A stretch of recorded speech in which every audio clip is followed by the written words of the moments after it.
Assalamualaikum warahmatullahi wabarakatuh. Salam sehat untuk kita semua. Semoga kita semua selalu dapat lindungan Allah Subhanahu wa taala ya. Senantiasa diberikan nikmat sehat walafiat serta dimudahkan segala urusannya. Amin ya rabbal alamin. Nah, untuk kesempatan kali ini Mimin akan membagikan satu cerita misteri. Mamaku Wiwi Gombel. Seperti apa ceritanya? Mari kita mulai.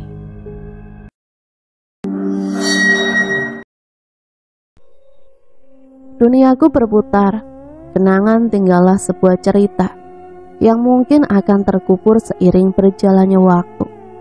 Ternyata benar, ada pertemuan maka akan ada perpisahan. Ada cinta maka akan ada benci. Nafas mulai memburu, terguncang raga ini ketika menangis mengingatnya. Mas, jangan pergi mas. Mengertilah kondisiku. Aku baru melahirkan anak kita. Tak inginkah kau berbahagia bersama kami? Bahagia? Apa kau berpura-pura buta? Lihatlah kau ini sudah menjadi beban untukku. Apalagi tambah satu nyawa lagi yang harus aku hidupi. Sudah aku katakan jangan hamil duluan sebelum keadaan kita membaik. Namun nyatanya dasar wanita keras kepala. Mas, anak adalah anugerah. Tak pantas kita menolaknya. Lihatlah, banyak pasangan di luar sana yang menginginkan anak. Lalu kenapa kita yang diberi malah menolak? Persetan dengan semua itu. Hari ini kau, Anissa Rahmania, kutalak kau, kutalak kau, kutalak kau. Hah? Aku benci dia. Ku gebrak meja di depanku. Aku mengacak rambut kasar. Kalimat itu selalu terngiang, sehancur-hancurnya. Inikah rasanya, bahagia dan kesakitan dalam satu waktu yang bersamaan. Harapan yang dulu sering aku mimpikan bersama lelaki bernama Bowo, itu kini telah musnah bersama kepergiannya malam itu. Ketika aku baru saja pulang dari rumah sakit setelah melahirkan buah hati hasil cintaku dengannya. Entah siapa yang harus aku salahkan, takdirkah? Atau aku yang memang keras kepala karena tak mendengarkan nasihat suamiku? Namun apalagi yang menjadi harapan seseorang yang telah berpasangan jika bukan kehadiran seorang anak? Aku rasa memang ini alasan Bowo untuk lari dari tanggung jawab.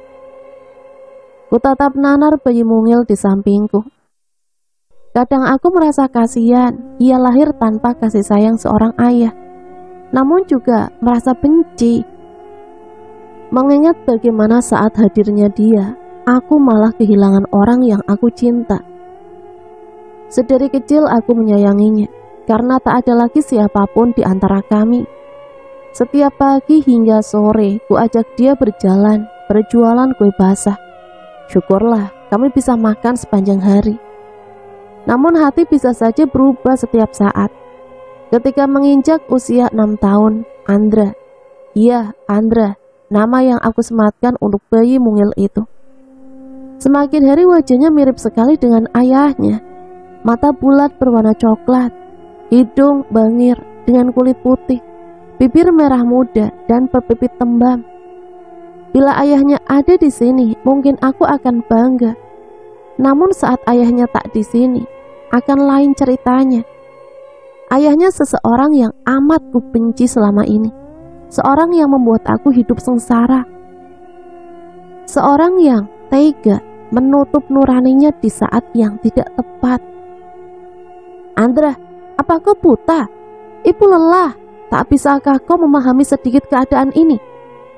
Aku berteriak ketika pagi itu Andra menyenggol gelas di atas meja, sehingga gelas tersebut pecah menjadi kepingan kecil. Maaf bu, Andra tak sengaja. Aku menghampirinya, sejurus kemudian mencubit tangan-tangan kecil tersebut sekuatku. Tak hanya di tangan, namun juga di bagian pahanya. Ampun bu, sakit, sakit bu. Tanpa ampun, aku terus melanjutkan hal itu, hingga terisak anak itu dalam kondisi duduk. Setelah puas, aku meninggalkannya dan langsung membersihkan pecahan gelas tersebut. Aku melihat Andra menjauh dari tempat di mana aku melampiaskan segala kekesalanku. Jika seperti itu, biasanya Andra akan menangis di kamarnya, menutup mukanya dengan bantal dan akan tertidur sepanjang hari. Dari mana aku tahu? Ya jelas tahu, karena ini bukan pertama kali aku menghajarnya demi melegakan hati ini. Namun itu lebih baik daripada aku harus melihat wajahnya yang sangat mirip dengan Bowo tersebut. Matahari hampir kembali ke peraduan. Aku berjalan ke kamar bocah kecil itu untuk mengajaknya makan. Bahkan aku sampai lupa karena dikuasai amarah. Dari pagi ia belum makan nasi sama sekali. Hanya memakan sepotong roti sebelum ia memecahkan gelas. Aku memasuki kamarnya tanpa permisi. Ia masih berbaring di atas ranjangnya dengan posisi membelakangi pintu. Andra, hari sudah sore, bahkan hampir malam. Cepat mandi dan segera ke meja makan. Iya, Bu. Ia segera beranjak dan berlari kecil menuju kamar mandi. Entahlah, sebenarnya Andra anak yang penurut. Tak sekalipun aku harus mengulangi perintahku, ia akan langsung memenuhinya. Namun satu kesalahan kecilnya mampu membuat dadaku berdebar dan emosi tak terkendali. Beberapa menit Andra telah duduk di sampingku, menunduk tanpa bicara apapun. Segera aku ambilkan makanan dan menyodorkan padanya. Ia ambil makanan itu tanpa protes apapun. Ia memakannya tanpa suara. Malam itu kita berdua lewati hanya dengan saling diam dan hanya sesekali dentingan sendok dan piring saja yang terdengar. Apa kau mau lagi, Andra? Tanyaku setelah kulihat piringnya tak ada lagi makanan. Andra sudah kenyang, Bu. Jawabnya tetap dengan posisi menunduk. Baiklah, sekarang belajarlah dan bila selesai segera tidur. Besok sudah hari Senin, kau harus sekolah. Iya, Bu. Ia bangkit dan membawa piring kotornya ke dapur. Gemericik air terdengar. Kebiasaan memang, ia langsung mencuci piringnya setelah makan. Ia berjalan menuju kamarnya melewatiku tanpa menatapku. Masih dengan posisi menunduk. Begitulah ia. Saat hatinya terluka, ia akan banyak menghabiskan waktu untuk mengunci bibirnya, tanpa melupakan kewajibannya sedikit pun. Andra, iya, Bu. Ia berhenti tanpa menoleh sedikit pun. Maafkan Ibu, Andra, jangan lagi ulangi kesalahanmu. Diam, tak ada respon. Baru beberapa menit ia berbalik dan mengangkat wajahnya. Kulihat matanya berbinar dengan senyum menghiasi pipi tembamnya. Mungkin tadi ia berpikir, mengapa hal seperti ini selalu terulang. Menyakiti kemudian meminta maaf dan selalu begitu sepanjang hari. Andai kau tahu, Andra, bahkan Ibu juga berpikir keras untuk itu. Terima kasih, Bu. Setelahnya ia berlalu hingga punggungnya tak nampak lagi. Terdengar pintu berderit kemudian tertutup. Ternyata mudah membuatnya tersenyum. Hanya kata maaf yang aku ucap, namun aku merasa lukanya telah sembuh. Gelap makin mendekat, dingin kian memeluk. Aku ikut melangkahkan kaki di pembaringan, mencoba melepas penat. Niat hati, hari Minggu ingin libur dan istirahat sejenak, namun Andra membuat semua menjadi kacau. Dalam lamunan aku teringat kejadian demi kejadian di akhir-akhir tahun ini. Mengapa aku jadi mudah emosi dan mudah sekali memutuskan untuk menjadikan Andra sebagai pelampiasanku. Tak mampu aku mengingatnya secara baik, tak kala ada yang terasa sakit di dalam dada. Ketika aku mengingat bagaimana Andra memohon ampun padaku, bagaimana ia menangis dan menjerit merasakan segala tindakanku. Semua terasa mengalir begitu saja, tanpa aku rencanakan sama sekali. Mungkin malam ini aku menyesali, namun entah mengapa esok pagi jika Andra membuatku marah, semua itu akan terjadi lagi, tanpa bisa aku mengontrolnya. Dalam linangan air mata, aku mengawali netra ini terpejam. Bisakah kau perlakukan anakmu dengan lebih baik? Anak adalah anugerah, jangan sampai Sang Pencipta marah padamu dan mengambilnya dengan jalan apapun. Siapa kamu? Peluh membanjiri seluruh tubuh. Nafas naik turun mengikuti alunan detak jantung yang terpacu lebih cepat daripada biasanya. Ternyata hanya mimpi. Segera ku ambil air yang sengaja ku bawa sebelum menuju kamar di atas meja sebelah ranjang tidurku, menenggaknya hingga tandas. Sungguh mimpi yang menyeramkan. Mungkin aku terlalu memikirkan sikapku kepada Andra hingga terbawa sampai alam mimpi. Ingin melanjutkan tidur, namun mata tak mampu lagi terpejam. Kulangkahkan kaki menuju kamar Andra. Langkahku terhenti di depan pintu kamar Andra, mencoba menajamkan telinga dan menempelkannya di pintu. Baik Mama, aku berjanji padamu, bila esok hari aku tak akan membuat masalah kembali. Lama-lama suara Andra terdengar. Secepat kilat aku membuka pintu. Kudapati Andraku duduk di tepi ranjang, menghadap arah jendela, memaku di sana tanpa ada suara lagi. Bahkan saat aku berjalan ke arahnya, ia nampak tak peduli. Bulu kuduku serasa meremang, hawa dingin tiba-tiba menelusup celah kulit hingga menembus tulang. Netraku menatap lembaran kertas bergambar di atas ranjang Andra, mengambilnya satu helai dan mengamatinya. Gambar sederhana perempuan menggendeng anak lelaki di depan rumah. Namun aku kaget bukan kepala saat mendapati kepala perempuan dengan kepala sedikit miring ke kiri, serta rambut menutup separuh wajahnya, menatap ke arah kami dari jendela rumah. Andra, kenapa belum tidur? Tanyaku sembari kembali meletakkan kertas tadi ke tempat semula. Belum Bu, jawab Andra terbata. Andra, bicara dengan siapa kamu tadi? Tidak Bu, Andra hanya berbicara pada diri sendiri. Keningku mengkerut, tak bisa menangkap perkataan Andra. Aku tahu ia berbohong, namun faktanya mengatakan ia tidak berbohong, karena memang tak ada orang lain di kamar ini.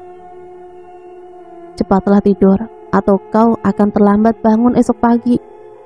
Tanpa menunggu jawabannya, aku segera berlalu, menghempaskan tubuh kembali ke kasur sambil mengingat gambaran tangan milik Andra. Perempuan di balik jendela itu sama seperti perempuan yang hadir di mimpiku tadi. Apakah suatu kebetulan? Aku mencoba berpikir positif. Bukankah imajinasi anak seusia Andra memang masih besar? Mungkin ini hanya kebetulan saja. Selesai membuat sarapan, aku memanggil Andra. Ia menghampiriku. Ternyata anak itu telah selesai dengan pakaian sekolahnya dan tas berada di punggungnya. Kulihat bahkan di usia 6 tahun ia mampu mengurusi dirinya sendiri. Segera ku ambilkan makanan dan memberikannya padanya. Ya begitulah pertemuan kami. Jarang ada perbincangan, karena semakin Andra berbicara, kadang semakin aku menjauh. Mungkin Andra paham dengan ia diam akan tercipta kedekatan di antara kami. Andra, hari ini ibu pulang malam. Ibu akan mengirim ojek online nanti untuk menjemputmu. Jika waktunya makan, cepatlah makan. Dan ingat, jangan pergi kemanapun, cukup di rumah saja. Jelasku setelah kami selesai makan. Baik Bu. Senyumnya mengembang sempurna. Mungkin ia bahagia, karena seingatku, baru kali ini aku mengingatkannya soal makan. Kadang aku tak pernah peduli padanya. Namun setelah mimpi kemarin, ada setitik noktah penyesalan yang menghiasi hati. Kami berjalan beriringan. Kupacu motorku dengan pelukan hangat dari jok belakang yang diberikan Andra, membawanya membelah jalanan. Setelah sampai di sekolah, ia meraih tanganku dan mengecupnya lembut. Tanpa respon, aku segera meluncur ke tempat kerja. Sungguh melelahkan bekerja sebagai tukang ojek online, namun semua harus kulakukan demi perut. Hari ini aku pulang malam, sengaja karena mengejar uang agar lebih cepat terkumpul. Karena sebentar lagi Andra harus masuk ke sekolah dasar, pasti banyak biaya yang diperlukan.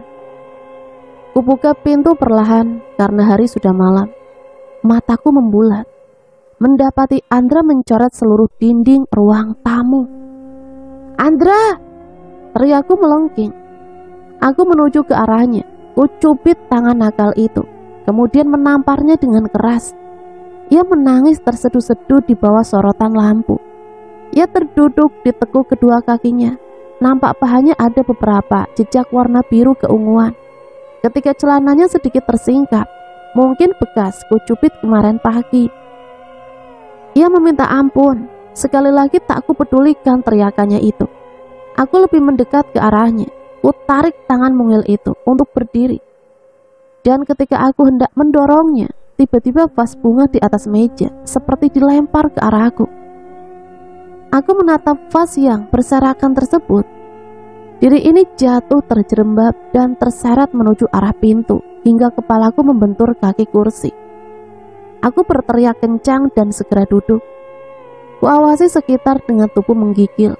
Peluh sudah membanjiri seluruh bagian tubuh.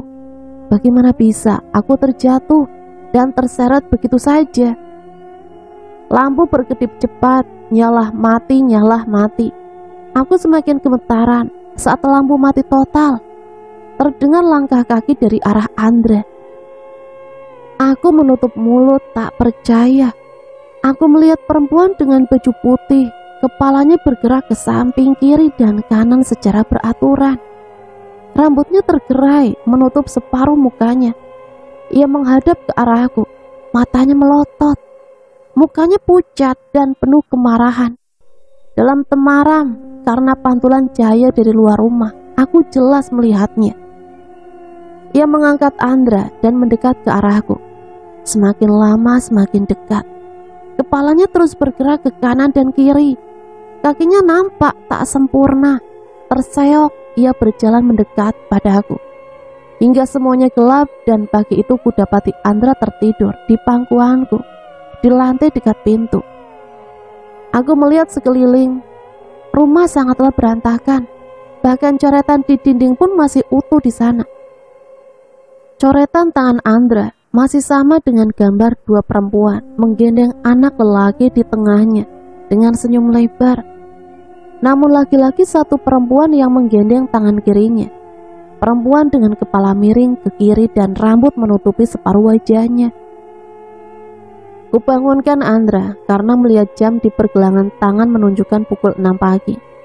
Tanpa memarahinya lagi, aku menyuruhnya segera bersiap. Sungguh aku bingung, apakah tadi malam hanyalah halusinasiku? Namun saat aku hendak bangkit, pinggangku terasa sakit. Bahkan saat kepalaku pegang, aku merasa nyeri di sana. Beranjak aku membersihkan semua, terkecuali tembok ruang tamu. Biarlah aku bersihkan setelah mengantar Andra sekolah. Karena tak sempat lagi, aku hanya membuat 2 bungkus mie instan dan juga telur ceplok. Sekali lagi aku ditampar oleh keadaan. Saat aku menuju dapur, ternyata rice cooker telah tertancap. Kulihat asap mengepul dari celahnya. Mungkin Andra telah memasak nasi sebelum ia bersiap. Andra sangat tahu aku tak bisa makan tanpa nasi. "Bu, maafkan Andra," seru Andra tiba-tiba. "Sudahlah, cepat ganti pakaian dan segera ke sini." Aku memerintahkannya tegas karena ia masih menggunakan handuk saja baru keluar kamar mandi.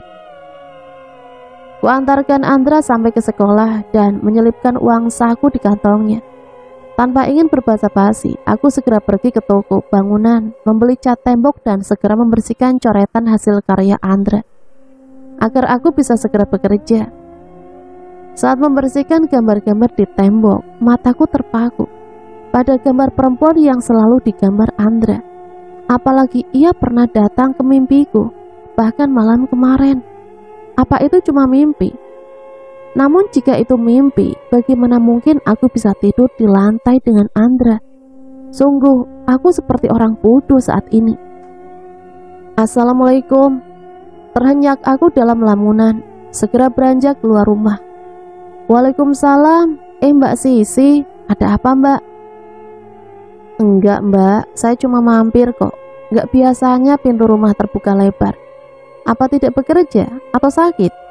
tanyanya antusias. Alhamdulillah sehat mbak. Kerja kok mbak, tapi belum berangkat, soalnya ngecat tembok dulu. Kemarin dicoret-coret si Andra. Walah, iya mbak. Wajarlah anak kecil, anak saya di rumah juga seperti itu. Mbak apa nggak capek, pagi sampai sore kerja, malamnya main sama Andra, sampai hampir pagi. Apa mbak nggak istirahat? Sambungnya. Dek, jantung kembali terpacu. Aku mengerutkan dahi sambil menggaruk kepala yang tak gatal. Saya nggak pernah main sama Andra hingga malam mbak, apalagi sampai menjelang pagi. Ya elah mbak, kan kamar Andra bersebelahan sama kamar saya. Tiap malam saya dengar suara gedebuk-gedebuk, suara Andra tertawa sambil manggil mama, mama. Ya walaupun suara Andra saja yang mendominasi tanpa suara mbak. Sebenarnya juga saya mau ngomong sama mbak masalah ini sih, soalnya saya keganggu. Terangnya dengan kikuk. Ya Allah, iya mbak, saya baru ingat kalau Andra suka ngelindur kalau malam. Mungkin Andra lagi ngelindur, maaf ya mbak. Aku mencoba menutupi. Ngelindur setiap hari mbak. Ini berjalan sudah 1 bulan loh mbak. Saya mau bicara sama mbak, maju mundur, takut tersinggung. Soalnya kan mau main atau apa di rumah mbak sendiri. Tak mengapa mbak, kalau ada salah dari kami bicaralah. Saya lebih suka begitu biar kami bisa introspeksi diri. Itu lebih baik daripada tanpa alasan kemudian menyakiti kami. Entah mengapa mulut ini dengan sendirinya mengucapkan hal tersebut. Sejenak dadaku kembali berdenyut kencang mengingat perlakuan ayah Andra yang mana menyakiti aku dan Andra dengan alasan yang tidak logis menurutku. Mbak, halo. Iya mbak. Mbak Sisi bagaimana? Kenapa mbak? Saya mau pamit mbak. Mohon ya mbak, mainnya jangan malam-malam lagi mbak. Kan tahu saya ada anak kecil, kalau malam gak bisa tidur. Oh iya mbak, oke siap. Aku mengambil gaweku, mengamankan saldo dari aplikasi di mana aku bernaung, menjalankan pekerjaanku ke rekening pribadi. Kemudian menghubungi 1 nomor, sejenak kemudian menyampaikan maksud dan tujuanku untuk resign. Tertegun mendengarkan dengan seksama pengarahan dari pihak call center. Setelah selesai segera aku menuju kantor cabang, memacu kendaraan dengan kecepatan tinggi. Selesai semua tanggunganku, pihak kantor meminta untuk membatalkan akun dan menghapus aplikasi tersebut dari gaweku. Aku rasa was-was yang menjalar di benakku. Mungkinkah Andra kekurangan waktu untuk bersamaku, sehingga ia berimajinasi secara berlebihan? Tuhan, semoga saja keputusanku ini tepat. Melihat peluang yang ada, aku berhenti menjadi driver ojek online. Sudah lama aku ingin berjualan makanan online saja. Aku memiliki keyakinan usaha ini akan menuai prospek yang bagus. Melihat di sini banyak pasangan yang sama-sama bekerja, mungkin mereka tak akan sempat memasak makanan untuk anak mereka dan makanan cepat saji menjadi jalan keluar. Jika aku menjual makanan, mungkin akan menjadi daya tarik tersendiri, bukan? Bismillah, semoga menjadi awal yang bagus dan aku bisa menghabiskan banyak waktu di rumah bersama Andra. Batinku. Aku menyalakan mesin kembali dan kembali ke rumah. Kumpaskan badan ini di sofa, melihat sekitar telah bersih. Kurogohkan tangan ke saku kantong menarik benda pipi itu. Kemudian melihat beberapa channel di YouTube yang berisi konten memasak. Aku sudah punya sedikit bekal, mungkin tinggal mematangkan ilmunya. Bolak-balik beberapa resep masakan tak jauh beda dengan resepku. Aku tersenyum penuh arti, menatap lekat dengan sengaja, jam tangan yang melingkar. Aku segera bergegas menuju sekolah Andra. Tampak di kejauhan ia berdiri di depan gerbang sekolah. Nampak raut sedihnya ketika ia menatap temannya bergandengan tangan dengan orang tuanya masing-masing. Aku segera menghampirinya. Senyumku melebar melihat matanya berbinar kembali setelah hampir redup berselimut mendung. Ibu, cepatlah naik. Hari ini kita makan di luar ya. Kamu mau apa? menarik tangannya lembut, kemudian memakaikan pelindung kepala untuknya. Bu, apa ibu tidak akan terlambat kerja kembali jika harus memikirkan kemauanku? Bagi digada ribuan palu, dadaku merasa sesak. Aku sangat ingat beberapa kali ia pernah mengajakku sejenak membeli es tebu.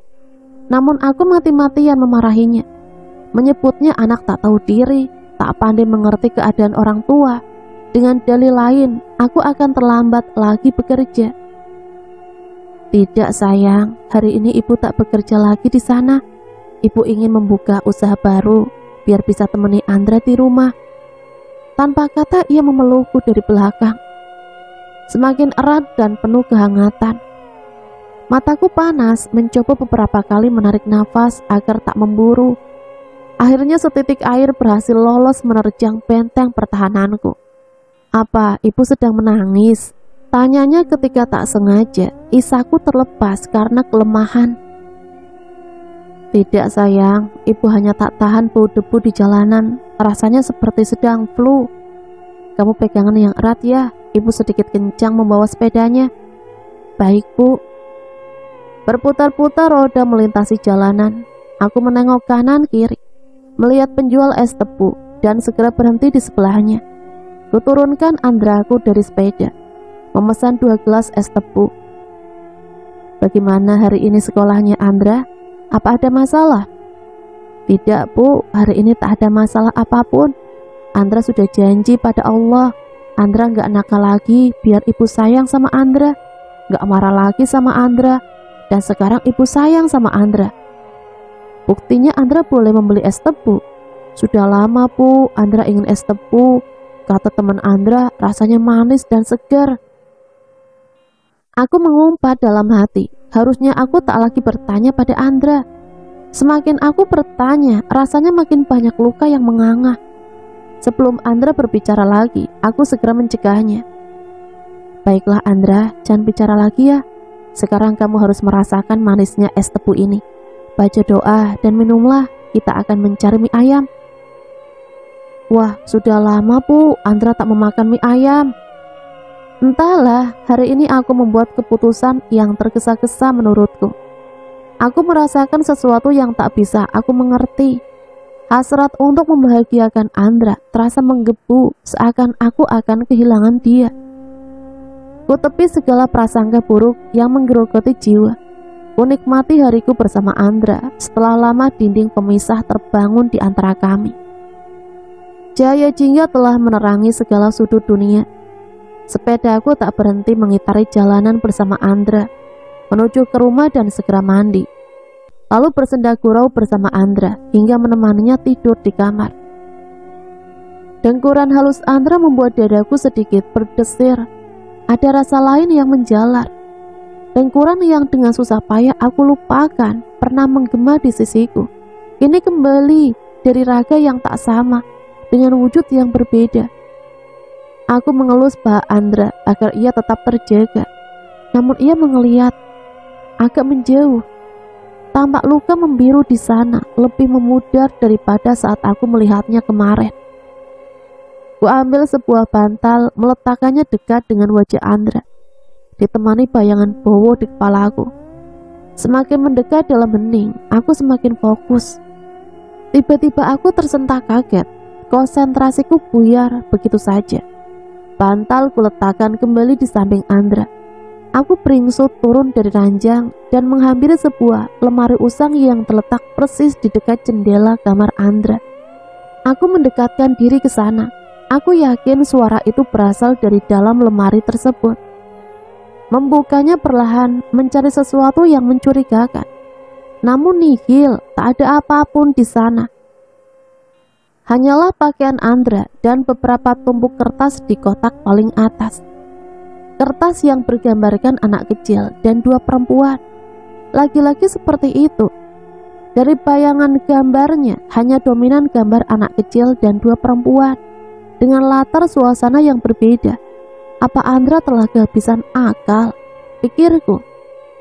Aku mendengus kasar dan segera mematikan lampu kamar Andra, kemudian beranjak menuju kamarku.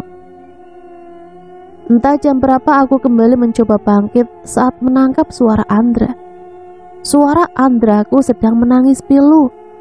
Tanpa alas kaki, aku berjalan perlahan menyusuri rumah menuju kamar di mana Andra berada.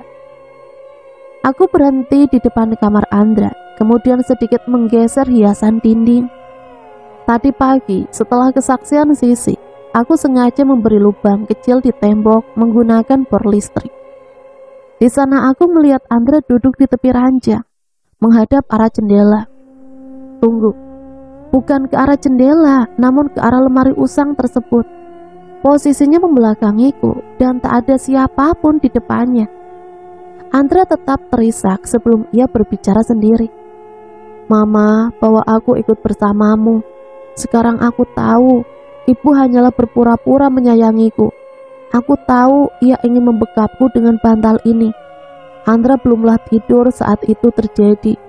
Lalu mama membuat suara kacau agar ibu melupakan kegiatannya. Bawa aku mama, sebelum aku meninggal.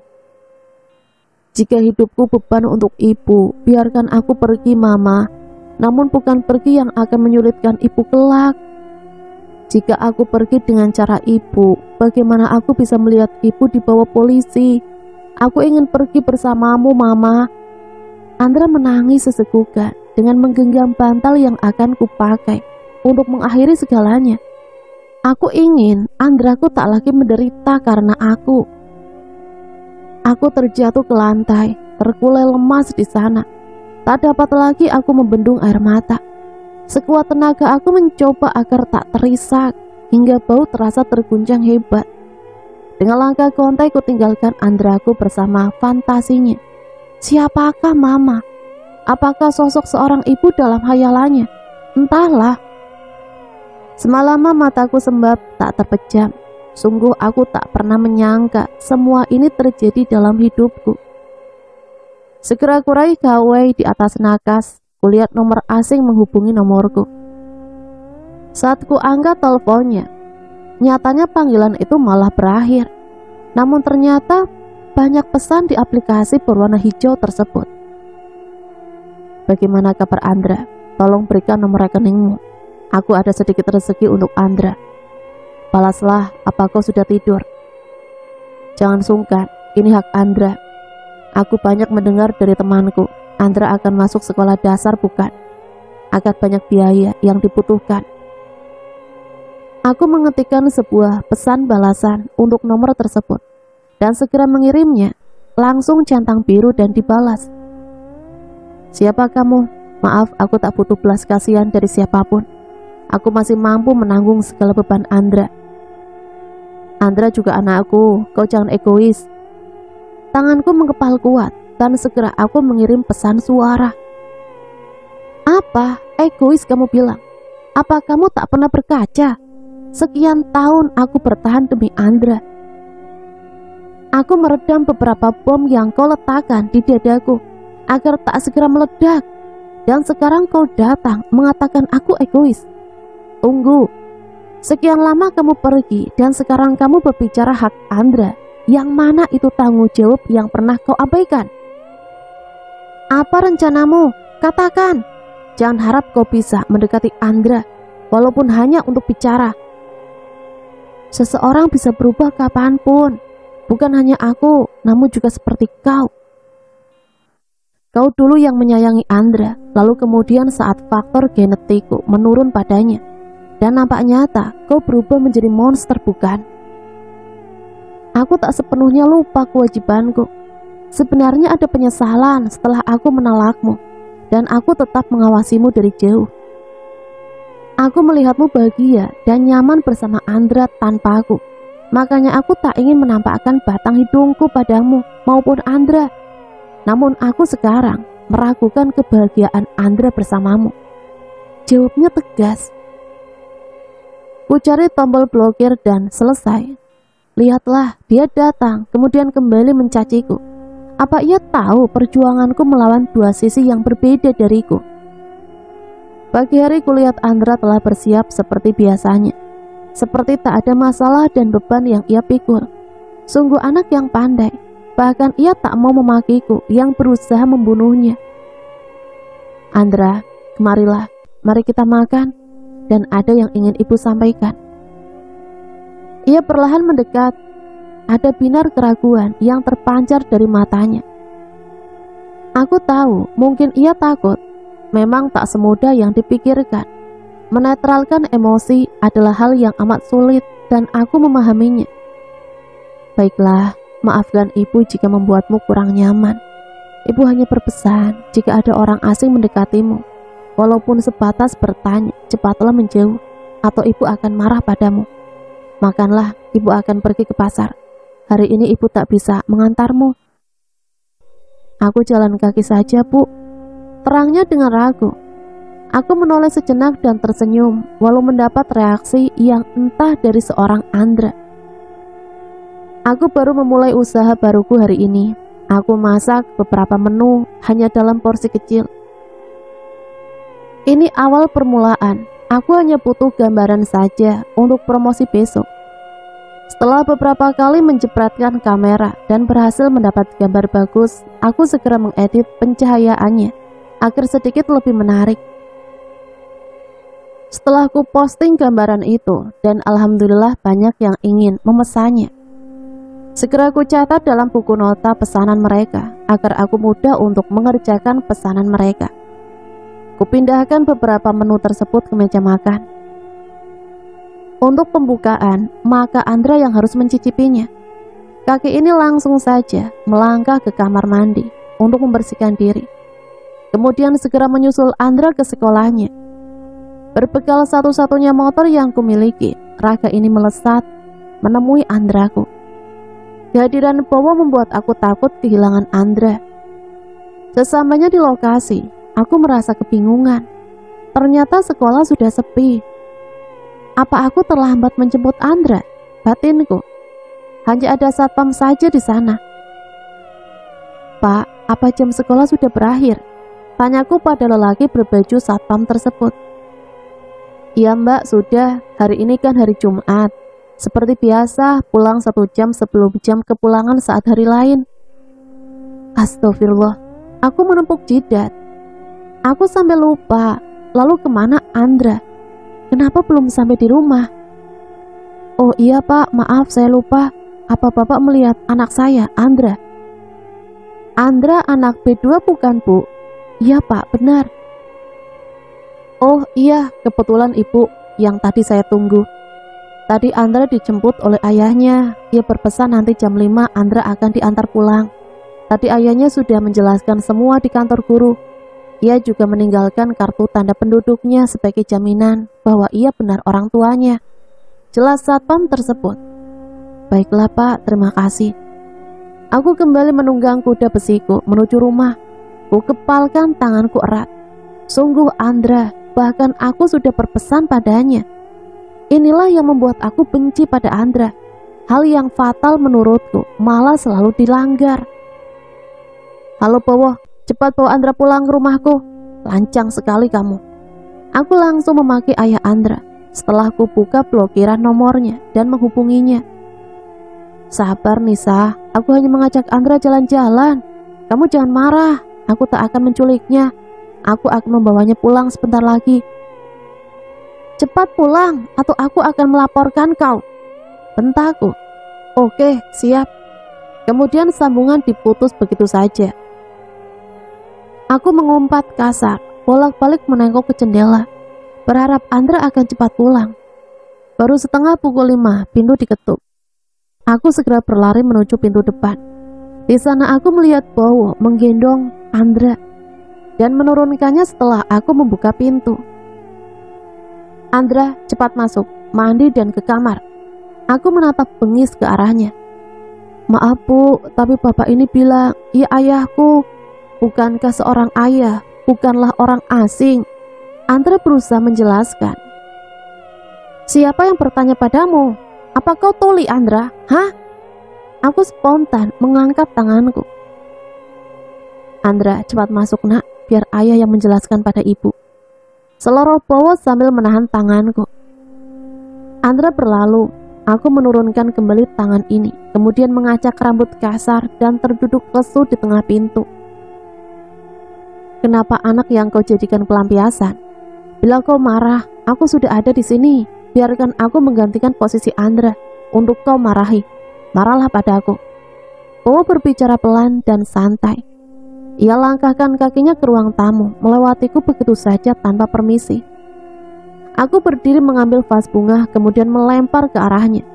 Tanpa perlawanan, ia tetap duduk di tempatnya. Ia bergeming, hanya sorot netranya yang begitu tajam menelanjangiku. Apa kau juga melakukan hal ini kepada Andra, Nisa? Di mana sosokmu yang dulu? Sosok yang tak pernah meninggalkan kata sabar.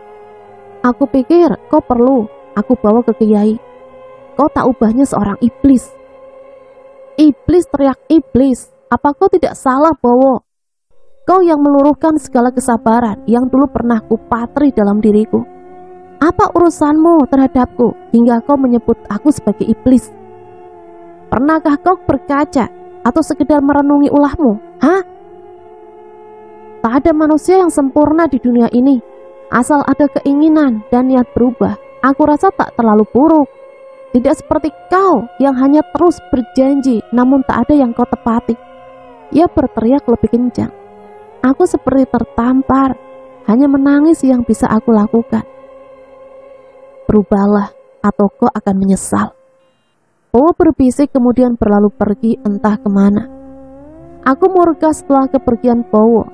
Ku ambil seluruh benda yang ada di ruang tamu lalu melemparnya ke segala arah. Ini ruang tamu berubah layaknya kapal pecah. Andra memandang takut ke arahku. Ia meringkuk di sudut ruang tamu. Bibirnya bergetar melihat ulahku. Entahlah sejak kapan ia berada di sini. Aku menghampirinya, membawanya ke dapur di gendonganku. Kuturunkan ia di meja makan. Andraku menunduk ketakutan, namun ia tak ada protes. Aku menuju laci di mana biasanya pisau kuletakkan di sana. Berjalan pelan, kaki ini kembali menghampiri Andraku. Bergetar tangan ini memegang sebilah pisau. Aku menggoreskan pisau itu di pinggiran cobek yang terletak di sebelah Andra.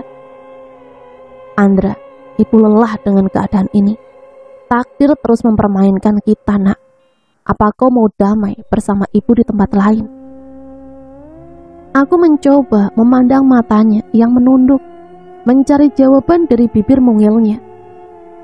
Aku tak mengerti, ibu. Tanpa pertimbangan lagi, aku mengarahkan pisau tersebut ke leher Andra. Namun Andra mengelak hingga pisau tersebut mengenai lengannya. Tak ada teriakan, tak ada tangisan yang terdengar.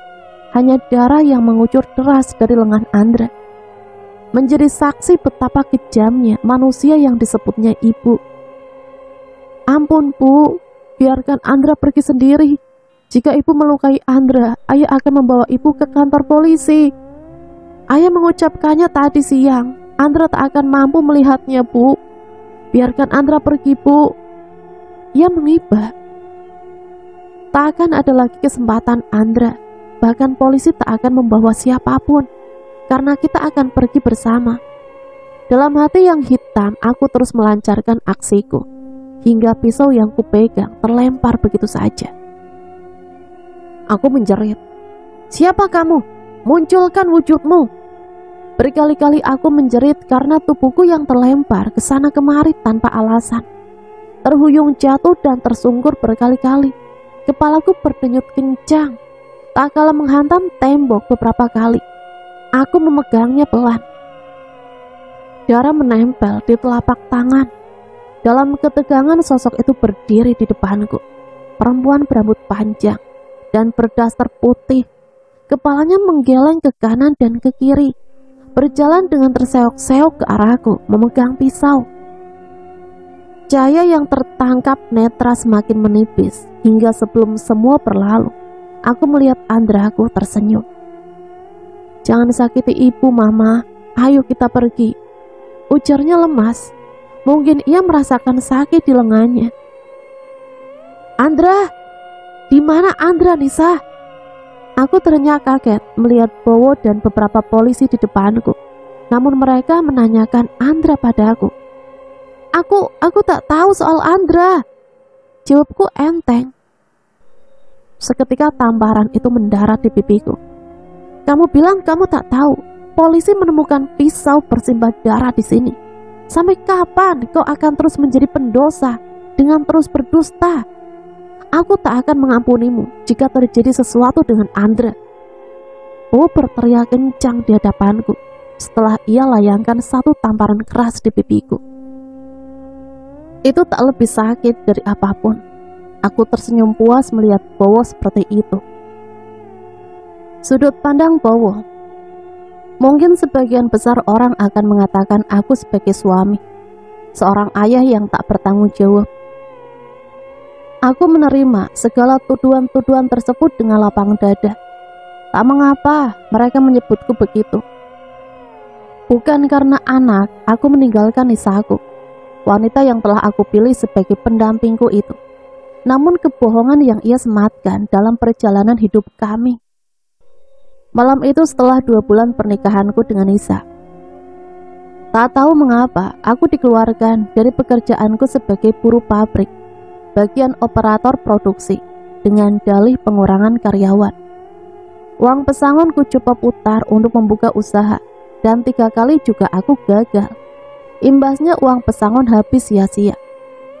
Kejadian tersebut juga telah kusampaikan pada Nisa, juga berpesan padanya agar ia menggunakan alat kontrasepsi terlebih dahulu. Bukannya aku tak ingin mempunyai anak, namun aku takut tak mampu menghidupi Nisa dan anakku kelak secara layak. Nisa aku, ia adalah istri yang baik, tak pernah aku mendengar ia mengeluh tentang hidup yang makin hari makin tak tentu kebahagiaannya. Ia tak pernah membantah apapun yang aku katakan. Hari berlalu begitu cepat hingga berbulan-bulan, namun tidak ada perubahan yang berarti akan segi ekonomi hidup kami. Aku malah merasa semakin sulit mencari sesuap nasi, hingga suatu hari gaweku berdering berulang kali saat aku sedang mencoba mengais rezeki dari beberapa botol plastik yang berserakan di jalan. Luruh gemetar kaki ini seolah tak mampu menahan terjangan badai kenyataan yang mendera. Seseorang di ujung telepon mengabarkan jika Nisaku akan melahirkan di rumah sakit. Dahulu aku sudah berkata padanya untuk sebentar menunda kehamilan. Sudah beberapa kali aku curiga karena perutnya kulihat semakin membesar. Namun saat aku bertanya, itu hanyalah kebanyakan makan. Aku percaya saja padanya. Selain karena aku baru melihat orang hamil, memang kehamilan Nisa saat itu tak terlalu kentera. Tak ada adegan ngidam, mual, muntah atau keluhan apapun. Aku membuka dompet mengeluarkan segala isi di dalamnya. Hanya ada 2 lembar uang berwarna merah itu akan kuberikan pada Nisa untuk 2 hari ke depan. Memang aku tak memberitahukan pekerjaanku saat ini pada Nisa, takut menjadi beban untuknya. Bukankah soal nafkah itu urusanku? Aku hanya pernah memberitahunya soal diberhentikannya aku dari pabrik. Dalam balutan senja, aku berlari melangkahkan kaki selebar mungkin, membelah jalanan menggendong karung berisi botol bekas, koran bekas dan lainnya. Peluh membanjiri tubuh, tak ada harapan lagi. Aku hanya bisa meminjam uang pada sang pengepul barang bekas, di mana aku menjual semua hasil pulunganku.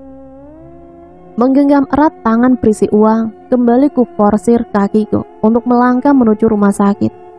Setelah semua urusan selesai dan membawa Nisaku pulang, itulah satu hal yang aku sesali. Ada rasa bahagia yang menjalar di dada saat melihat sosok mungil di atas ranjang. Namun saat aku teringat akan keadaan kembali, panas itu berkobar memenuhi ruang lain. Awalnya aku hanya bertanya baik-baik pada Nisa, bukankah ia menggunakan alat kontrasepsi? Lalu mengapa ia bisa hamil? Dan bahkan kehamilannya tak pernah aku ketahui. Nisa memberi jawaban yang membuat aku murka, bahwasanya Nisa tak pernah menggunakan alat kontrasepsi apapun, dan kehamilan itu ia mengetahuinya. Mas, jangan pergi mas, mengertilah kondisiku. Aku baru melahirkan anak kita. Tak inginkah kau berbahagia bersama kami? Serunya saat aku secara kasar mengambil dan memasukkan baju dalam tas ransel berwarna pudar. Bahagia? Apa kau berpura-pura buta? Lihatlah kau ini sudah menjadi beban untukku. Apalagi tambah satu nyawa lagi yang harus aku hidupi. Sudah aku katakan jangan hamil dahulu sebelum keadaan kita membaik. Namun nyatanya, dasar wanita keras kepala. Mas, anak adalah anugerah. Tak pantas kita menolaknya. Lihatlah, banyak pasangan di luar sana yang menginginkan anak. Lalu kenapa kita yang diberi malah menolak? Persetan dengan semua itu. Hari ini, kau Anissa Rahmania, kutalak kau. Kutalak kau dan kutalak kau. Dek, aku segera membawa diri melangkah meninggalkan dua insan yang sangat aku sayangi. Ada rasa kecewa, namun juga rasa menyesal yang tiba-tiba menelusup di celah sanubari. Pertama kalinya, aku menaikkan nada bicaraku pada Nisa, dan siapa sangka, itu juga menjadi yang terakhir. Limbung langkah ini menyusuri jalanan, ingin berbalik arah menarik segala ucapan yang mengucap, karena dorongan emosi, namun tak mungkin. Setiap detik hidupku diliputi rasa bersalah, rasa menyesal, namun apa daya, semua telah terjadi. Ingin tangan kekar ini memeluk bayi mungil itu, bahkan merangkul hangat kedua insan yang harus berjuang hidup itu. Aku malu untuk kembali setelah apa yang aku lakukan. Kini aku hanya bisa menatap keduanya dari kejauhan. Nafkah pun aku tak berani memberikan. Sungguh pengecutnya diri ini. Berani berbuat namun tak berani mengambil resiko. Sebenarnya jikalau aku meminta maaf pada Nisa, pasti ia maafkan. Aku ingat betul sebelum talak itu terlontar, betapa hangatnya Nisa mengemukakan pendapatnya padaku tanpa emosi sedikit pun. Tapi itulah yang membuat aku lebih malu untuk menemuinya kembali.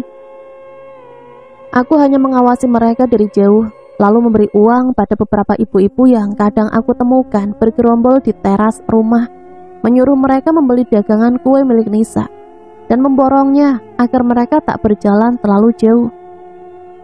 Nisaku mendidik dan menyayangi anakku yang ku dengar bernama Andra dengan penuh kasih sayang. Biarlah aku tetap menyebutnya Nisaku, walau kenyataannya dia bukan milikku lagi. Andra tumbuh menjadi anak yang patuh dan taat pada ibunya. Aku pun tahu karena Nisa begitu sempurna menjadi seorang ibu. Ini bukan lagi kata orang, tapi setiap hari aku menyaksikannya sendiri, walau dari kejauhan. Menginjak usia 6 tahun, aku melihat perubahan pada diri Nisa. Entahlah, namun aku menduga semakin Andra besar, semakin banyak biaya yang dibutuhkan, dan semakin sulitnya pekerjaan yang harus didapatkan. Aku melihat perubahan itu semenjak Nisa menjadi seorang driver ojek online. Ia tak lagi ada waktu untuk Andra. Bahkan Andra kerap mendapat perlakuan tak menyenangkan darinya saat Andra melakukan satu saja kesalahan kecil. Aku tak lagi mampu menyalahkan Nisa karena aku tahu memang bukan hal mudah berjuang seorang diri demi namanya kehidupan, apalagi tanpa satu orang pun yang memberikan semangat padanya. Sejenak aku memandang diri, menatap diri lewat pantulan cermin besar. Di sana aku lihat ada banyak kemampuanku sekarang.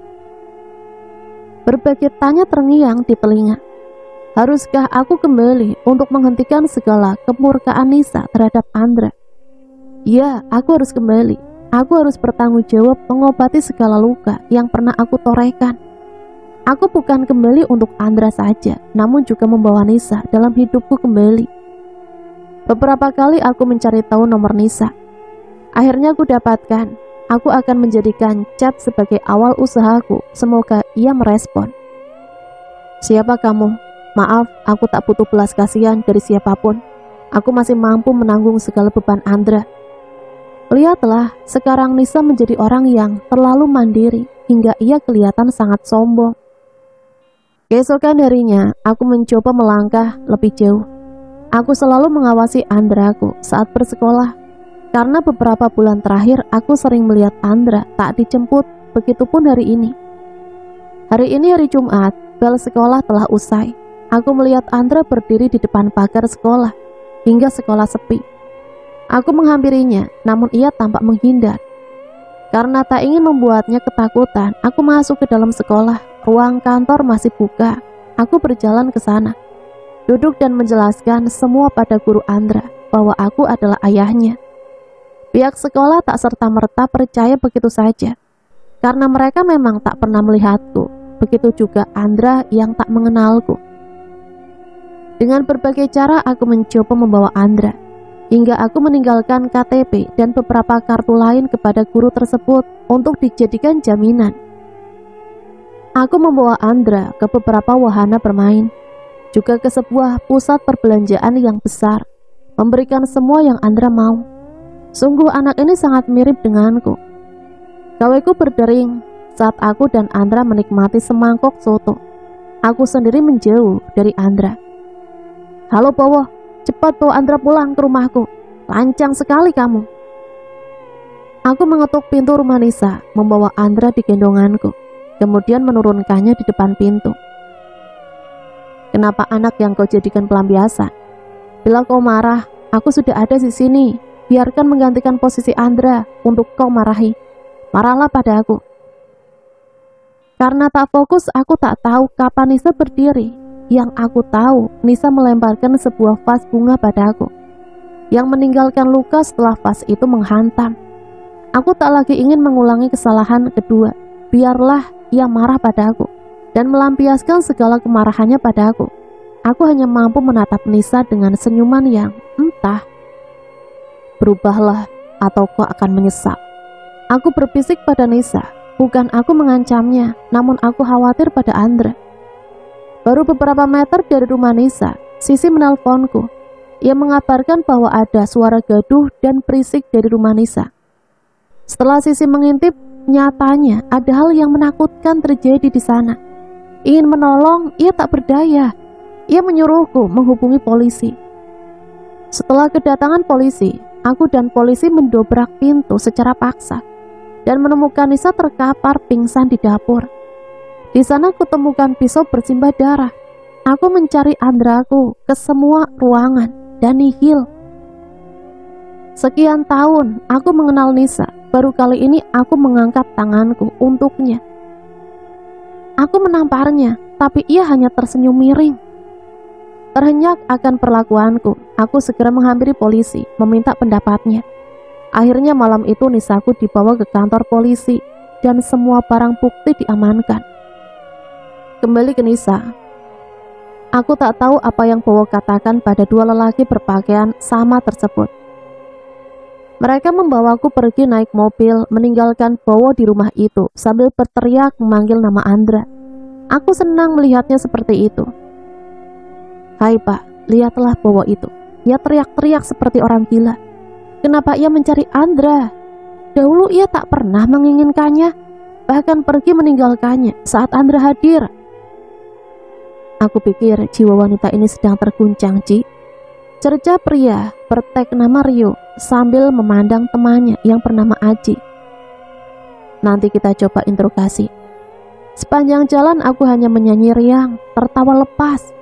Aku bahagia Andraku tak akan lagi kesakitan karena kupukuli. Dan yang utama, Bowo akan merasakan bagaimana sakitnya kehidupan. Hari pun berlalu, semakin hari aku semakin merindukan Andraku. Di bawah pengawasan Dr. Melly, aku menjalani pemulihan. Ternyata aku dinyatakan agresi dan juga depresi. Untuk kasus percobaan pembunuhan pada Andra, aku belum tahu, karena itu semua wewenang hakim nanti. Beberapa kali aku melihat Bowo mengunjungiku. Ia hanya melihat dari kejauhan. Sebenarnya aku mengetahui itu, namun terlalu malu diri ini untuk sekedar menanyakan padanya perihal Andra. Bukankah sekarang posisiku lebih kejam daripada Bowo? Dulu ia hanya mencoba meninggalkan, namun aku mencoba menyingkirkan.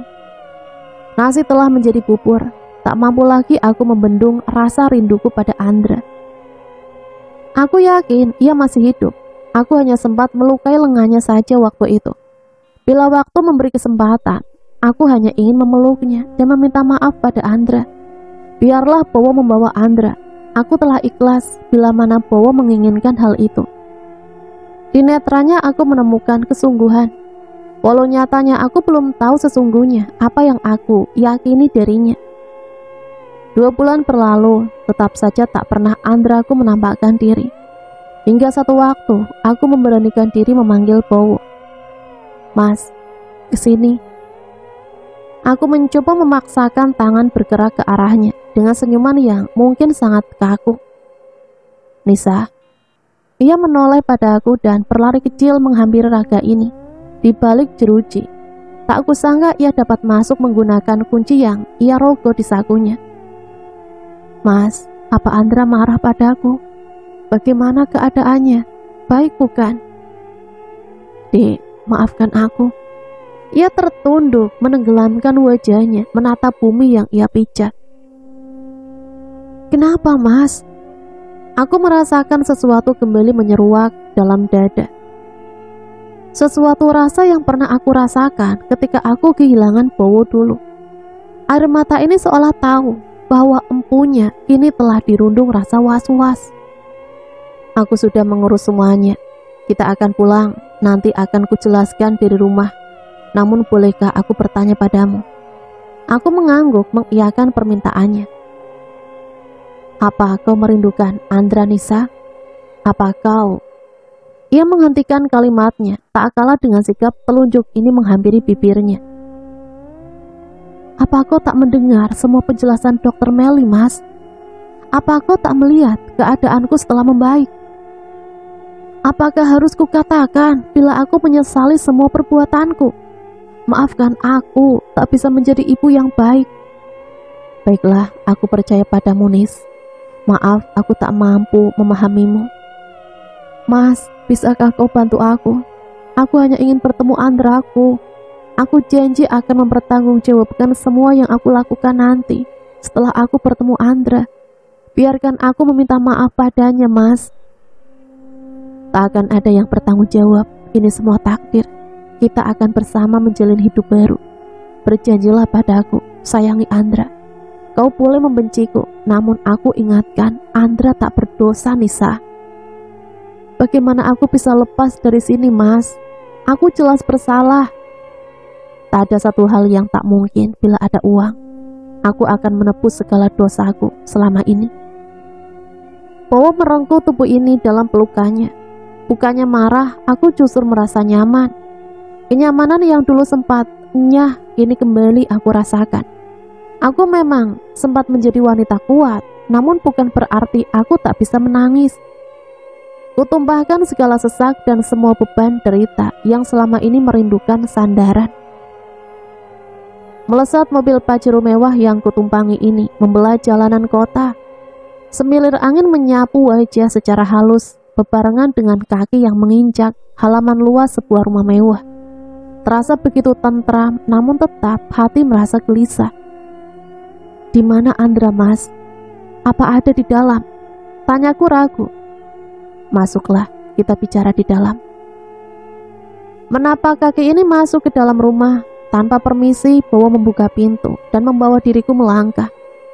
Tergopoh aku mengejar langkah kakinya yang sangat lebar. Mataku mengerjap, tak percaya manakala kulihat beberapa fotoku dan Andra menggantung menghiasi ruangan. Foto yang tak pernah aku tahu kapan diambil. Foto yang sangat sempurna. Aku bahkan beberapa kali berhenti hanya untuk melihatnya. "Maaf, aku sering membidik kalian berdua tanpa izin." Bowo terus berjalan tanpa menoleh padaku. Aku terus mengekor di belakangnya karena tak tahu harus berbuat apa. Tanpa perintah darinya, aku tak akan berhenti mengikutinya. "Ini kamarmu, masuklah dan bersihkan diri. Jika selesai temui aku di dapur." Suaranya dingin, namun tetap tegas terdengar. "Mas, di mana Andra?" "Bantu aku menata semua makanan di piring. Kau akan tahu sebentar lagi. Pakailah kerudung dan segera ke ruang tamu nanti." Aku sungguh tak mengerti sebenarnya apa yang terjadi. Aku ingin mengetahuinya, namun urung. Aku bertanya. Aku takut Bowo berubah pikiran untuk mempertemukanku dengan Andra bila aku rewel. Berjalan kaki ini mengiringi rasa rindu, ingin menemui Andra. Aku menuju ruang tamu. Banyak orang. Lelaki dan perempuan berpakaian muslim, memegang surat Yasin di tangan mereka masing-masing. Aku belum sepenuhnya bisa menguasai diri, namun aku harus mencoba berpikir positif. Aku memandang satu persatu orang yang ada di ruang tamu. Tak ada Andra. Segera aku menempatkan diri di samping Bowo. Semua nampak menatap iba padaku. Pikiran buruk melintas begitu saja dalam otak, tak kala mata ini jelas melihat sorot mata mereka yang hadir di sini. Ringsut aku mendekati Bowo. Tak sanggup lagi aku menahan segala tanya yang menerpa aku sedari tadi siang. Mas, maaf aku lancang. Ada acara apa ini? Ini acara pengajian. Aku yang membuat acara. Dan ini semua untuk Andra. Jelasnya tergugu, menahan tangis. Badanku gemetar, semua tulang tiba-tiba melunak begitu saja. Sungguh aku tak tahu apa yang harus kulakukan. Aku hanya diam, memandang arah Bowo tanpa mampu menahan bulir bening yang meluncur bebas tanpa komando. Maksudmu apa, Mas? Aku sudah berusaha mencari Andra ke sana kemari, bahkan sampai meminta bantuan polisi, namun nihil, tak ada tanda yang menunjuk Andra akan kembali. Hingga aku bertemu Pak Rizal, lihatlah, ia berada di pojok sana memimpin doa. Lalu, Andra pergi bersama makhluk yang ia sebut Mama. Kami sudah berusaha sekuat tenaga untuk mendapatkan Andra, namun tak ada kesempatan bagi kami dari makhluk tersebut. Aku hanya bisa menunggumu, Nis. Maaf, ini semua salahku. Lalu pengajian ini, apa kamu anggap Andra telah mati? Bukan, Nisa, kita semua tak bermaksud seperti itu. Ini hanya demi kebaikan Andra. Pak Rizal berjanji padaku jika ia akan mengusahakan semua. Namun untuk hasil kita serahkan pada Tuhan ya. Bagai dihujani beribu batu, tak lagi sanggup aku menetralkan keadaan, hingga semua menjadi gelap. Samar-samar aroma minyak kayu putih menyeruak indera penciuman. Aku mencoba membuka mata. Bowo menggenggam erat tanganku, wajahnya nampak kusut nan muram. Pak, bantu saya. Saya tak ingin kehilangan semua orang yang saya sayang. Aku cukup jelas mendengarnya, seperti tersengat listrik, tubuhku langsung terlonjak bangun. Mas, jelaskan semuanya padaku. Kamu harus kuat ya, Nis. Semua sudah terlanjur. Maaf, aku terlambat menjemput Andra. Mari kita pergi, mengerjakan kewajiban kita selanjutnya. Aku mohon, kuatkan dirimu. Aku tak bisa menolak maupun mengiyakan ajakan Bowo, selain tangis yang mengiringi langkah kaki ini. Tibalah aku, Bowo, dan Pak Rizal di sebuah kebun bambu, letaknya persis di belakang sekolah Andra. Angin bertiup kencang menimbulkan bunyi berisik dari batang pohon bambu yang bergesekan. Malam semakin merangkak menuju pagi. Aku tak tahu dan tak mau tahu apa yang dilakukan di sini. Namun aku bisa merasakan hawa tak nyaman. Hingga tak sengaja aku melihat kobaran bola api dari arah timur menuju ke lokasi kami bertiga duduk. Bulu kuduk tiba-tiba berdiri begitu saja. Hawa anyep menusuk dalam tulang ke dalam, sampai aku refleks menggosokkan tanganku satu sama lain. Mas, lihatlah itu. Aku menyenggol bau Bowo dan menunjuk ke arah di mana bola api tersebut berputar-putar sangat kencang. Pak Rizal yang semula duduk tenang kini tengah berdiri, memutar tasbihnya dan melantunkan doa-doa dari bibirnya. Kesedihan membuat rasa takutku tak berfungsi dengan baik. Aku hanya memandang satu persatu makhluk asing yang kini berada tepat di hadapan kami. Ada makhluk bertanduk dan bermata merah, makhluk berbulu berwarna hitam tinggi besar. Masih banyak lainnya juga. Namun netraku terpaku pada dua sosok yang tak asing bagiku. Perempuan berkepala tengkler itu, kini aku jelas dapat melihatnya. Perempuan itu berpayudara besar, menggelantung, berpakaian putih kumal, rambut panjang menutup sebagian wajahnya. Matanya putih pekat, kepalanya tengkler ke kanan kemudian ke kiri. Namun bukan itu yang aku perhatikan. Aku mengamati wajah teduhnya. Ia menggenggam erat tangan seorang anak. Anak yang dulu tangannya sering aku genggam. Sekuat tenaga aku berlari menuju di mana Andraku berdiri.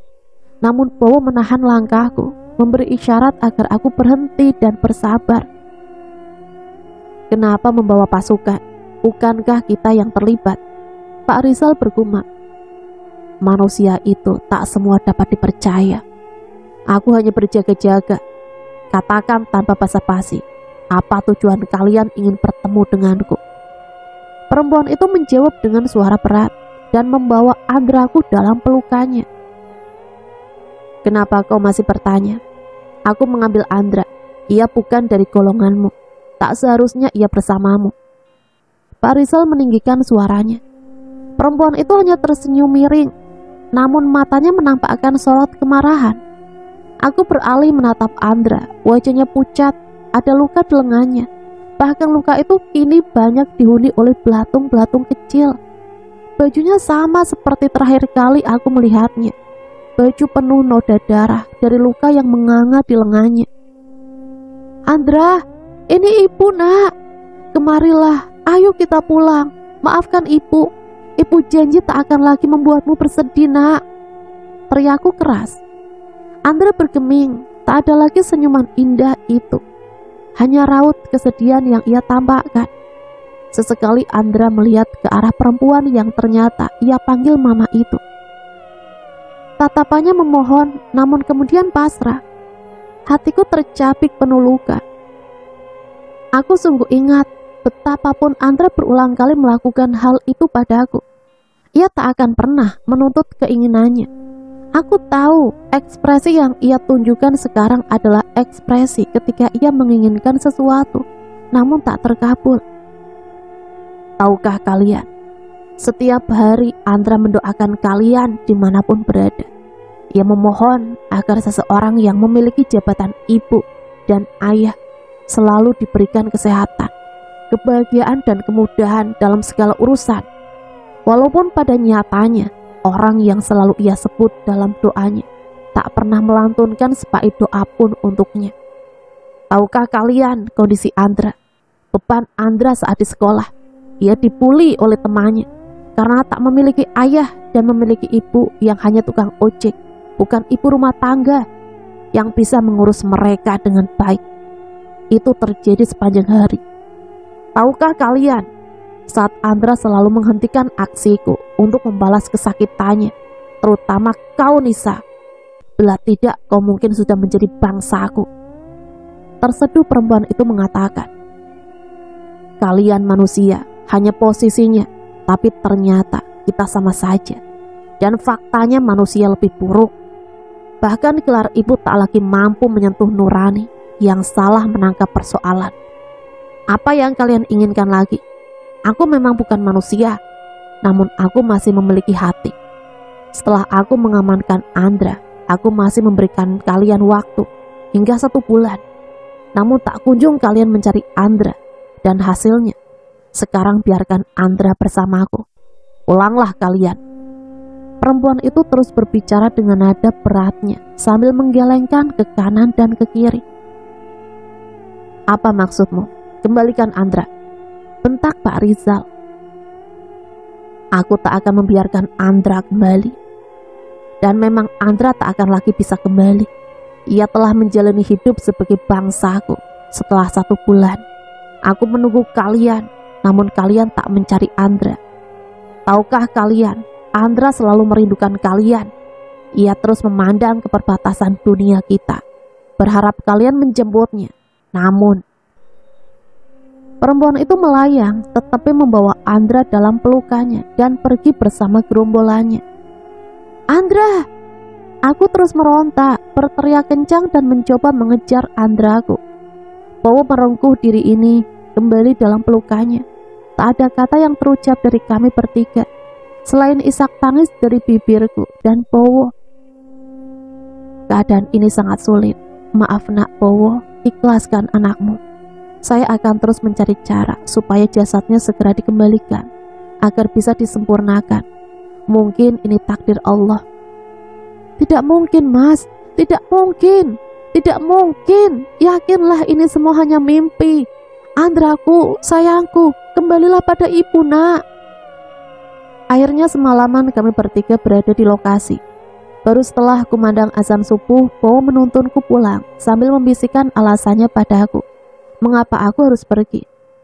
Aku menurut saja padanya, tak ada lagi sesuatu yang bisa kulakukan selain pasrah. Kini aku tak memiliki siapapun lagi. Aku memohon pada Bowo agar aku dikembalikan lagi ke kantor polisi, guna menjalankan kewajibanku untuk bertanggung jawab, dan rencananya aku akan menjual rumahku dahulu untuk disumbangkan ke panti asuhan atas nama Andra. Baru aku menyadari bahwasannya hidup terasa tak bermakna tanpa Andra. Dulu saat Andra masih kecil dan aku kehilangan Bowo, rasanya tak sesakit dan sesepi ini. Aku merasakan adanya hidup, namun kehampaan yang setiap waktu aku hadapi. Bowo tak menyetujui pendapatku. Ini belum berakhir, katanya. Kau harus belajar lebih baik, lebih bersabar. Bila memang Tuhan tak memberi kesempatan kita untuk memperbaiki diri lewat Andra lagi, kita masih memiliki kesempatan untuk memperlakukannya secara layak. Bowo memelukku erat, kepalanya menengadah. Aku tahu ia sedang menahan tangis. Aku tak memberi jawaban padanya, hanya mencoba mencerna ucapannya. Setiap hari setelah maghrib, acara pengajian tetaplah dilanjutkan. Syukurlah para warga tidak berkeberatan sama sekali. Setelah acara mengaji selesai, aku, Bowo, dan Pak Rizal akan kembali ke kebun belakang sekolah lagi untuk bernegosiasi dengan Wewe Gombel itu. Namun tetap tak pernah membuahkan hasil. Hingga malam itu, entah kekuatan dari mana, aku bisa mendekati Andra dari jarak dekat. Saat aku meraih tubuhnya, malah tubuh ini yang terhempas melewatinya begitu saja.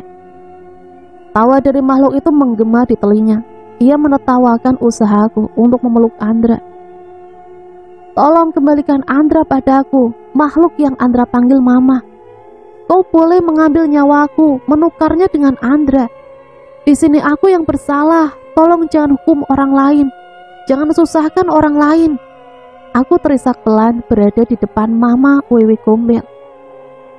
Mama, Andra ingin pulang, pinta Andra. Mama Wewe Gombel tertunduk. Ia merangkul tubuh Andra lebih erat, seakan tak mau kehilangan. Matanya sendu. Genangan air nampak terlihat di matanya yang putih itu. Lihatlah, bahkan manusia yang disebut makhluk paling sempurna, tak ada apa-apanya dibandingkan makhluk yang sekarang berada di depanku. Andra, maafkan mama sayang. Mama Wewe itu mengerang, memandang Andra, memegang tangannya dan menatap matanya dalam. Aku berharap Mama Wewe itu mau melepaskan Andra. Biarkan Andra pulang, Mama. Andra sudah maafkan ibu juga ayah. Bukankah seseorang pantas saja mendapat kesempatan kedua asal mereka mau berubah? Andra, namun kamu tak akan lagi bisa pulang. Maafkan Mama, nak, tapi Mama tak akan lagi menahanmu. Kamu akan bersama ibu dan ayahmu, tapi bukan sekarang. Asal Andra jadi anak yang baik dan terus mendoakan ayah dan ibu. Andra mengerti. Belum mengerti, Mama, saut Andra bingung. Kami bertiga hanya bisa melihat adegan Andra dan Mama Wewenya itu dengan tangis haru. Tertampar aku dan Bowo melihat hal tersebut. Rizal, sempurnakan Andra. Maaf aku telah ikut campur urusan kalian, tapi Andra telah sama dengan kami. Di sana jasadnya, biar aku tunjukkan. Maaf, aku juga tak mampu memutuskan hal terbaik untuk Andra. Aku tak tahu cara mengobati luka di lengannya, karena itu urusan manusia. Aku tak bisa menjangkaunya, hingga ia tak tahan lagi dan aku mencoba menarik paksa sukmanya agar ia tak lagi kesakitan. Makhluk itu menjelaskan dengan nada berat dan seraknya yang khas. Makhluk itu melayang-layang di udara menuju sebuah rumpun bambu yang sangat lebat. Di sudut sana aku menangkap sosok Andra tergolek lemah tak bergerak. Bau busuk menusuk indera penciuman. Badan Andra telah membengkak berwarna ungu. Banyak belatung di lengannya. Aku tak mempedulikan semua itu. Aku memeluk Andraku, tak lagi ada tangis kali ini. Mungkin air mata enggan membantuku mengekspresikan perasaanku. Mereka seakan mengejek, untuk apa aku menangis? Bukankah ini dulu keinginanku? Posisi lain, kulihat bayangan Andra menangis di sebelahku, memohon maaf, kemudian memegang tangan Pak Rizal dan lenyap. Begitu saja menjadi segumpal asap, kemudian melaju menembus langit. Sedangkan makhluk itu terus melayang-layang, menangis dan menabrak apa saja yang dilalui, hingga pohon-pohon tumbang. Aku membopong Andra kembali ke rumah. Tubuh Andra lemah, terasa empuk dan gampang patah. Bahkan lengannya terjatuh, dan Bowo membawanya di belakangku. Pak Rizal tak mengikuti kami, tapi suara toa masjid telah mengumumkan berita atas meninggalnya Andra. Sepanjang jalan banyak mata memandang kami. Sorot mata penuh kemarahan. Ada yang berbisik, ada yang menyoraki, ada yang meludah. Aku menerima segala sanksi itu. Aku terus memandang wajah Andra dan melangkahkan kaki menuju kediamanku. Tak lagi kurasa penat, tak lagi aku ingin mengeluh. Setelah dimandikan, dikafani, Pak Rizal memanggilku, memberitahu jika ada yang ingin menemuiku. Aku tak memberi jawaban apapun, juga tak menoleh, tetap fokus menemani Andra di sampingnya. Pak Rizal pun berlalu, baru kemudian ia kembali bersama seorang wanita yang sangat cantik. Aku tak mengenalnya, namun aku pernah melihatnya. Ia memelukku dengan paksa. Ini adalah pelajaran untukmu. Hidupmu mungkin masih panjang. Kau dapat memperbaiki diri untuk bekalmu menemui Andra di surga. Maaf, ternyata aku juga tak mampu memberikan yang terbaik. Andra menyayangimu, Bu, bisiknya. Lalu perempuan itu berlalu. Aku tidak paham apa maksud dari ucapannya. Langkahnya terus aku amati hingga ia berubah menjadi perempuan Tengkler atau Mama Wewe itu. Makhluk yang kemudian menghilang di balik pohon mangga. Beberapa bulan semenjak kejadian itu, aku tak lagi dianggap oleh masyarakat. Saat aku keluar rumah hanya cemoohan yang aku dapat, cacian dan makian. Namun tetap ada yang sebagian merasa kasihan, tapi tetap menyayangkan tindakanku. Aku menerimanya. Bowo juga berulang kali mengajakku rujuk dengan niat ingin memperbaiki diri bersama-sama. Namun aku tak mampu, trauma akan hal itu. Akhirnya aku menjual rumahku dan menyumbangkan ke panti asuhan, menyerahkan diri ke polisi, dan setelah selesai aku akan mengabdikan diri di sana, di panti asuhan, untuk mengasuh anak-anak. Bowo mendukung semua keputusanku, bahkan Bowo juga tak lagi menikah. Kami berjanji akan fokus menggapai surganya demi ingin bertemu dengan Andra. Nah, cerita selesai sampai di sini. Cukup nyesek juga ya. Itu pelajaran buat kita semua sebagai seorang ibu ya. Jadikan cerita ini sebagai pembelajaran untuk hidup kita ke depannya. Sampai di sini Mimin pamit undur diri, mohon maaf apabila banyak salah kata. Sampai berjumpa kembali di cerita-cerita selanjutnya. Matur suwun, wassalamualaikum warahmatullahi wabarakatuh.